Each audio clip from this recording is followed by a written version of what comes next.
Assalamualaikum warahmatullahi wabarakatuh. Perkenalkan, nama saya Nara Veranika Esa Rahma dari kelas manajemen 1. Di sini saya mewakili kelompok 6 studi kelayakan bisnis. Di sini saya akan melakukan wawancara kepada toko Plafon PVC Semarang.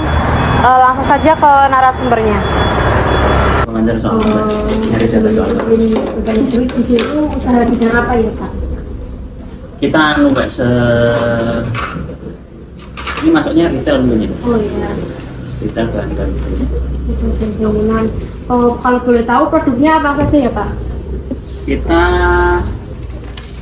bahan-bahan bangunan yang berbahan dasar PVC, jadi banyakan interior. Jadi kalau pertama itu kita yang paling banyak plafon, terus ada wall panel seperti ini. Ini untuk dinding, jadi untuk plafon, untuk dinding sama atap. Kalau boleh tahu untuk harganya sendiri bagaimana ya, Pak, per meter atau per itu? Ya per meter per beda-beda nih Mbak, itemnya kan lain-lain ya, iya. per batang, ada yang berbatang, ada yang macam-macam. Ini katanya ada daftar harganya mungkin?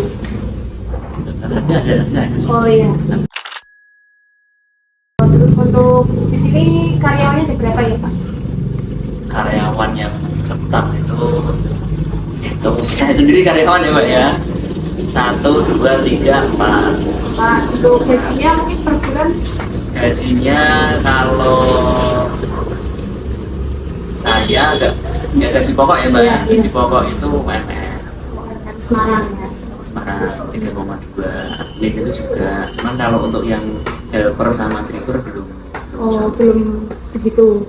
Mereka Kira-kira berapa? bayarannya hari. Oh, kalau itu harinya biasanya berapa, Pak? Untuk driver? Untuk driver itu 80.000 plus bonus. Jadi setiap pengantaran, kalau pengantaran itu bisa diantarkan dengan barangnya baik, Iya. artinya tidak ada komplain, terus jumlahnya benar dan sebagainya, kita ada evaluasinya. Jadi per satu itu ada ini seminggu kita rekap dan sebagainya, dan mereka bayarannya seperti tukang. Karena kita kan kontraktor juga ya. Iya. Mungkin biasa tukang kita karyawan yang tidak tetap kan ada tukang, ada Iya. mandor. Iya. Mereka kan bayarannya setiap satu. Oh. Nah, terus untuk driver sendiri itu mengikuti pembayaran tukang. Jadi tukang itu bayarannya 80.000 plus bonus yang 100 ya biasanya. Terus ini yang helpernya. Kalau untuk tukangnya 130.000. Nah, driver dan helpernya sini juga menyesuaikan tukang, seolah-olah mereka itu ya tukang juga ya Mbak ya. Cuman bagiannya yang dibuat jadi provisi. Lalu untuk biasanya kan kalau pemasangan plafon PVC kan ada itu jasanya apa ya? Itu biasanya ikut di produknya atau ada bayaran tersendiri untuk jasanya? Sendiri. Jadi kalau kita metodenya kalau beli bahan bisa, tanpa pemasangan bisa. Beli bahan terus jasa pemasangannya ikut ke kita bisa, atau langsung difulkan bahan dan jasa diglobalkan, dibongkar langsung itu juga bisa. Jadi kita tidak itu. Oh, ada jasa sendiri, beli bahan sendiri dan jasa dan pemasangan. Jasa Jasa plus barang. pemasangan jadikan satu Iya, harga. iya. Ini harga 180.000 plus bahan plus jasa. Iya. Kalau mau dipecah itu beli bahan sendiri nih. Konsumen beli barangnya ke kita, jasanya saja sewakan kita bisa. Atau yang terakhir cuman beli bahannya saja. Kadang-kadang mereka sudah punya tukang yang keahliannya sama, akhirnya pasang sendiri. Kadang-kadang yang beli itu juga malah kadang-kadang tuan rumahnya sendiri untuk dibayar pasang sendiri. Biasanya kan kalau gitu kan ada sisa-sisa barangnya Pak ya, biasanya kalau setelah pemasangan itu biasanya dikemanakan, dibuang atau bisa jual lagi atau begini? Selama ini yang kita ya biasanya kalau ukurannya masih bisa kita pasang ulang ya dipasang, karena itu masuk ke HPP.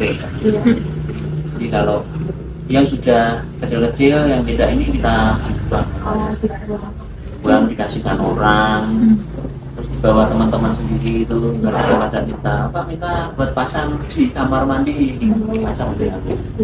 Lalu untuk biasanya satu hari itu rata-rata penjualannya berapa ya per hari? Kalau per hari kadang kosong, kadang 20 juta, kadang. Tapi kalau bulanan bisa di 150 sampai 200 juta. Kalau setahun kira-kira di bulanan. Baik sih. Kalau untuk izin usahanya bagaimana Pak di sini? Kita PT. Oh, PT. Kalau boleh tahu nama PT-nya apa? PT Plafon PVC. Nanti kita kasih lihat. Oh iya. Lalu untuk pemasaran biasanya di situ pakai kayak di Facebook atau di Instagram atau pakai pamflet gitu untuk pemasarannya gitu. Kita offline-nya nggak ada, pamflet, spanduk itu nggak ada. Semuanya online. Jadi online kita bagi media sosial, itu kita ada Instagram, ada Facebook kita punya akun beberapa, dan itu biasanya kita bayar dengan anggaran ini. Terus yang kedua, marketplace kita hanya di Tokped ya, Shopee kita punya, itu karena jualannya udah bagus. Kita bayar juga, kita bayar juga. Rata-rata mereka cuma chat, Pak lokasinya offline-nya mana, datang ke sini. Transaksi di situ kosong. Untuk perantara saja dari situ. Kita tetap bayar itu, tiap bulan bayar di Tokped itu dibayar. Cuman kebanyakan nggak pernah transaksi di situ karena dimensi. Kan nggak bisa itu diatur pakai Grab, nggak bisa, pakai apa nggak bisa. Ketemunya paling mereka japri untuk offline. Terus yang ketiga dari Google Ads, itu mungkin anggaran yang paling banyak kita. Google Ads itu anggaran sekitar 1 juta per bulannya. Media sosial, marketplace, terus Google Ads. TikTok kita ya paling akun saya pribadi itu kita tapi nggak pernah bayar karena marketnya tidak ada. Pernah ada closing dari situ ada, cuman kesulitannya kan ada. Sudah sih Pak, itu aja. Terima kasih ya Pak. Ya, sukses selalu.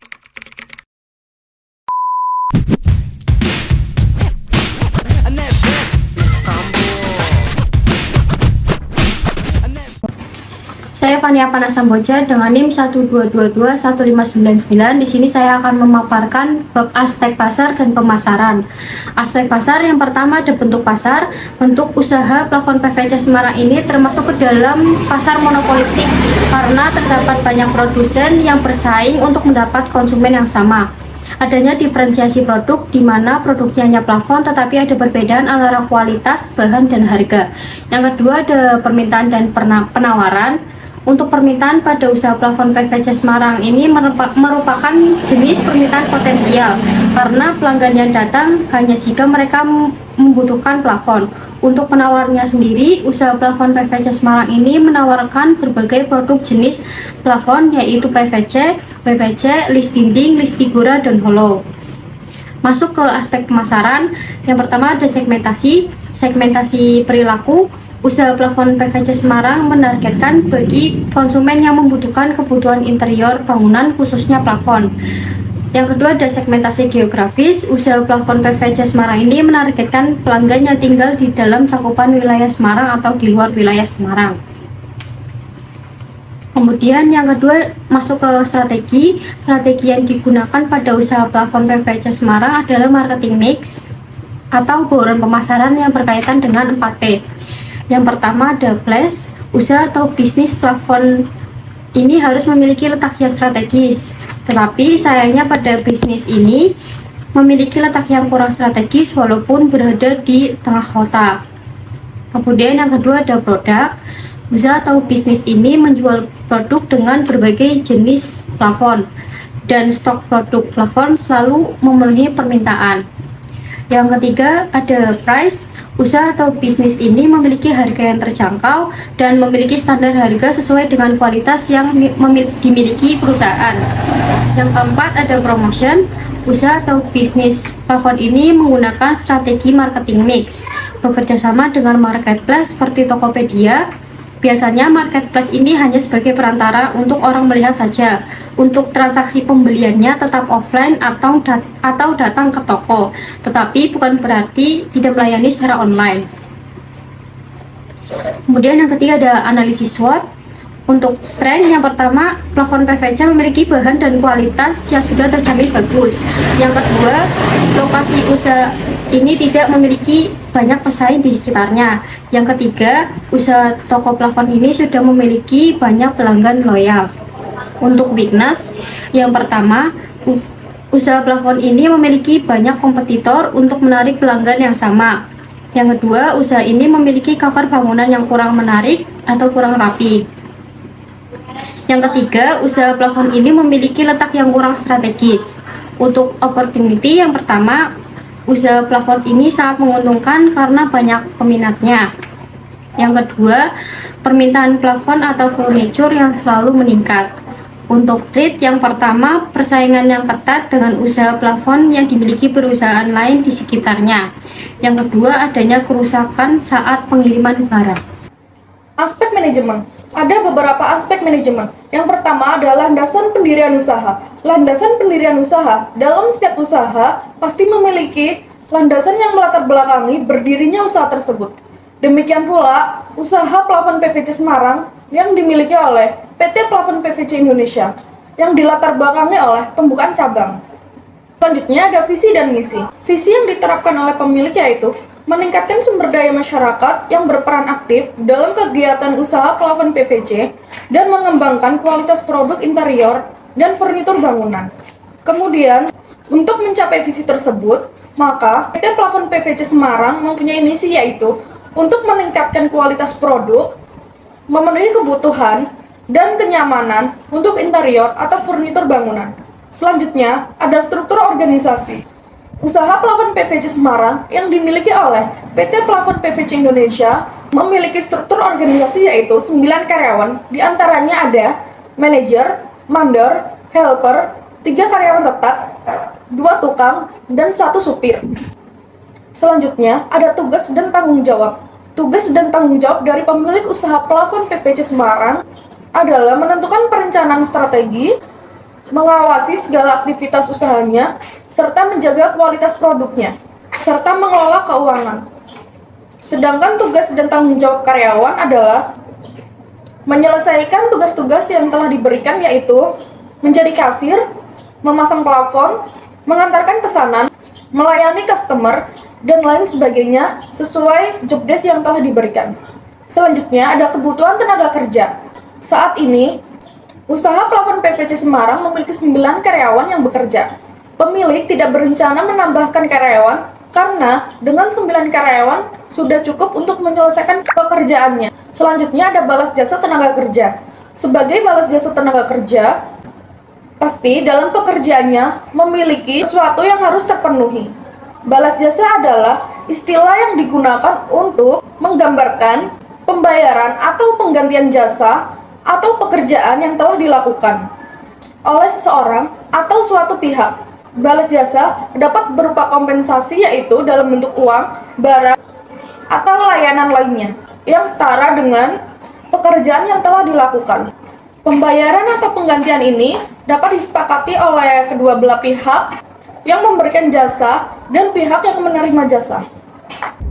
Assalamualaikum warahmatullahi wabarakatuh. Perkenalkan, nama saya Nara Veranika Esa Rahma, NIM 1221702. Di sini saya akan menyampaikan aspek keuangan. Di sini ada beberapa price list produk, yaitu plafon PVC 3 meter seharga 45.000 per lembar, plafon PVC 4 meter 60.000 per lembar, plafon PVC laminat 3 meter 66.000 per lembar, plafon PVC laminat 4 meter seharga 88.000 per lembar. Lalu ada list dinding PVC 55.000 per batang, list figura 6 meter 75.000 per batang, list figura 12 meter 180.000 per batang, holo 16.000 per batang, lalu WPC 110.000 per batang. Lalu di sini ada estimasi pendapatan dari tahun ke-1 sampai dengan tahun ke-3. Untuk pendapatan tahun ke-1 yaitu 1.280.000.000 rupiah. Lalu untuk tahun kedua yaitu ada 1.298.120.000 rupiah. Lalu tahun ketiga 1.532.300.000 rupiah. Lalu biaya tetap tahun ke-1 yaitu 229.316.000 rupiah, tahun kedua Rp270.240.000, tahun ketiga Rp283.200.000. Lalu untuk biaya variabel dari tahun ke-1 sampai dengan tahun ketiga sama, yaitu Rp59.600.000. Untuk laporan laba rugi pendapatan tahun ke-1 yaitu Rp1.280.000 dikurangi kas keluar Rp289.519.000, hasilnya yaitu Rp990.484.000. Lalu untuk pendapatan tahun kedua yaitu Rp1.298.120.000 dikurangi kas keluarnya yaitu Rp330.440.000, yaitu hasilnya Rp967.680.000. Pendapatan tahun ketiga yaitu Rp1.532.300.000 dikurangi kas keluar Rp343.400.000, yaitu hasilnya Rp1.188.900.000. Lalu payback periodnya di sini yaitu 9 bulan 3 hari. Payback period lebih kecil daripada payback period maksimal yaitu 9 bulan 3 hari, lebih kecil daripada 3 tahun, maka investasi dinyatakan layak. Lalu untuk NPV tersebut yaitu jumlah present value dikurangi invest awal Rp2.073.873.989 dikurangi 1 miliar, yaitu hasilnya Rp1.793.989.989. NPV bernilai positif, maka bisnis dinyatakan layak untuk dilanjutkan. Lalu untuk IRR, untuk mencari IRR tersendiri harus menentukan NPV kedua. Hasil NPV kedua yaitu minus Rp3.013.073. IRR senilai 6,801%. IRR dinyatakan layak karena lebih besar dari suku bunga yang telah ditetapkan yaitu 6%. PI yaitu jumlah present value pertama dibagi investasi awal yaitu Rp2.793.873.989 dibagi 1 miliar, lalu hasilnya 2,793. PI dinyatakan layak karena lebih dari 1. Perkenalkan, nama saya Fadila Jamsi Ramadea dengan 122211598. Selanjutnya ada aspek teknik dan teknologi. Yang pertama ada lokasi dan lahan. Untuk lokasi, letak posisi usaha plafon PVC Semarang dapat dikatakan cukup strategis karena berada pada komplek pertokoan. Usaha ini tepatnya beralamatkan di komplek pertokoan Junatan Blok B nomor 28 Purwadinatan Semarang. Terletak pada tengah-tengah komplek pertokoan sehingga pembeli mudah menjangkau tempat tersebut. Yang kedua ada lahan. Lahan ini merupakan sebuah area atau wilayah yang terdiri dari kebun, hutan, padang rumput, hutan bakau, lahan basah atau kering, kawasan pemukiman, dan industri. Dalam usaha plafon PVC Semarang, lahan yang dipakai merupakan area komplek pertokoan yang dengan sewa tempat dan bangunan. Lalu yang kedua ada luas produksi. Dalam operasional usaha ini, produksi berada pada pabrik PT Plafon PVC Indonesia, sedangkan plafon PVC Semarang hanya sebagai cabang untuk menjual produk tersebut. Lalu yang ketiga ada luas bangunan. Luas bangunan yang digunakan dalam usaha plafon PVC Semarang yaitu 100 meter.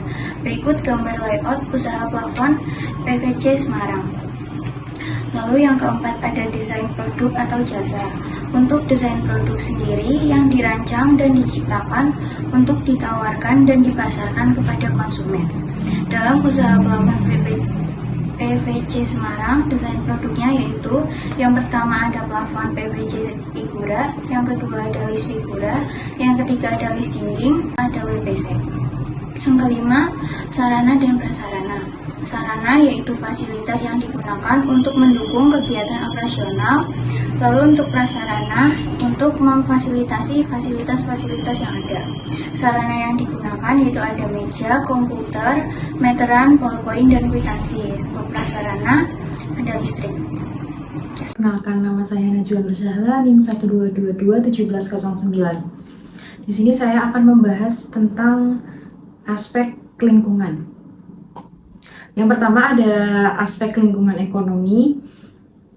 Usaha plafon PVC Semarang ini mempunyai prospek yang baik untuk dikembangkan karena permintaan plafon PVC cukup tinggi dan merupakan usaha yang menguntungkan, yaitu penghasilannya sekitar 2 miliar per tahun.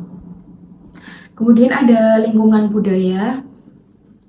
Usaha platform ini juga memiliki hubungan yang baik dengan masyarakat atau tetangga toko agar terhindar dari konflik dan kesejahteraan karyawan. Usaha plafon ini juga harus memperhatikan kenyamanan toko lain seperti tidak berisik, mematuhi peraturan yang ada. Kemudian yang ketiga ada lingkungan politik. Usaha plafon ini perlu adanya peraturan terikat izin usaha, kelayakan produk, dan SOP. Perlu adanya kebijakan tersebut karena pengusaha harus memahami dampak dari penjualan tersebut. Kondisi politik akan stabil mendukung iklim usaha yang baik. Yang terakhir ada lingkungan hidup. PT Plafon PVC ini harus memiliki adanya SOP yang sesuai dengan standar, seperti pemasangan plafon sesuai standar SOP, tempat penyimpanan plafon, pengelolaan limbah secara tepat untuk mengurangi dampak pencemaran, perlu adanya penanganan limbah yang sesuai fungsinya agar tidak merusak lingkungan. Jadi limbah dari potongan-potongan kecil saat pemasangan plafon PVC ini itu digunakan untuk karyawan.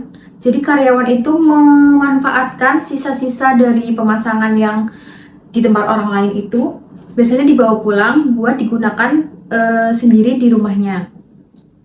Jadi tidak ada pencemaran dari sisa-sisa pemasangan plafon tersebut. Yang terakhir ada aspek hukum, di mana aspek hukum itu memiliki dua. Yang pertama ada bentuk hukum. Aspek hukum yang dimiliki usaha PVC ini merupakan usaha retail, di mana plafon PVC Semarang ini merupakan showroom atau cabang dari PT Plafon PVC Indonesia. Berdasarkan hasil wawancara tersebut, pemilik usaha yang dijalankan tersebut memiliki surat izin usaha. Surat izin usaha ini merupakan surat yang akan menyatakan layak atau tidaknya suatu usaha. Apabila ada surat izin dari lembaga terkait, maka dari itu aspek hukum ini sangat membantu untuk menganalisis kemampuan pengusaha untuk mematuhi persyaratan hukum dan izin yang diperlukan untuk menjalankan bisnis di area tertentu. Yang kedua adalah lokasi proyek dan perizinan. Lokasi plafon PVC Semarang menurut Undang-Undang Nomor 11 Tahun 2020 tentang Cipta Kerja, Pemerintah Republik Indonesia menerbitkan nomor induk berusaha atau NIB kepada nama PT Plafon Indonesia, PT Plafon PVC Indonesia. Nomor induk perusahaannya 6602200005194 dan diterbitkan di Jakarta pada tanggal 6 Februari 2020. Setelah kami melakukan wawancara dan menganalisis beberapa aspek, maka kami memiliki saran atau inovasi, yaitu yang pertama, untuk pengembangan bisnis plafon PVC Semarang yang dimiliki PT Plafon PVC Indonesia agar bisnisnya bisa merambah ke pasar global, maka yang harus dilakukan yaitu dengan mengekspor produk plafonnya, mencoba untuk mensponsori perusahaan interior internasional atau di luar negara, lalu menjalin hubungan kerjasama yang baik dengan perusahaan interior internasional yang bertujuan untuk mengenalkan produk plafon asli dari Indonesia. Lalu yang kedua, untuk lokasi usaha plafon PVC harus memiliki lokasi yang strategis, mudah dijangkau, dan bangunan dari usaha plafon PVC harus diperbaiki atau direnovasi untuk menarik pelanggan baru.